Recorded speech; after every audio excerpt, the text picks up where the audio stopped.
ఒక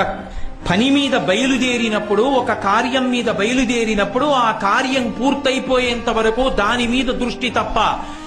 ఏ ఇతరమైన ఆకర్షణీయమైన వస్తువుల వైపు దృష్టి సారించకుండా నిలబడగలిగిన వాడెవరో వాడే విజయాన్ని సాధించగలడు.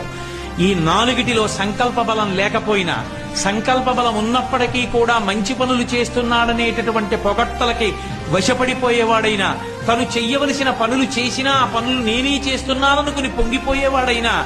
నిషిద్ధ కర్మల జోలికి వెళ్లి ఆకర్షింపబడి వాటి పట్ల హత్తుకుపోయేవాడైనా, వాడు తలపెట్టిన కార్యముల యందు వాడు కృతకృత్యుడై సమున్నతమైన స్థానములను అలంకరించలేడు. ఆఖరికి ఒక పిల్లవాడు గొప్పవాడు కావాలన్నా ఇదే నియమం, ఒక పరిపాలకుడు గొప్పవాడు కావాలంటే ఇదే నియమం, ఒక కవి గొప్పవాడు కావాలంటే అదే నియమం, ఒక చిత్రకారుడు మంచి బొమ్మ గీయాలంటే అదే నియమం. ఎవడు ఏ పనిలో కృతకృత్యుడు కావాలన్నా ఈ నాలుగే ఉండాలి: ధృతి, హృష్టి, మతి, దాక్ష్యం, సకర్మసు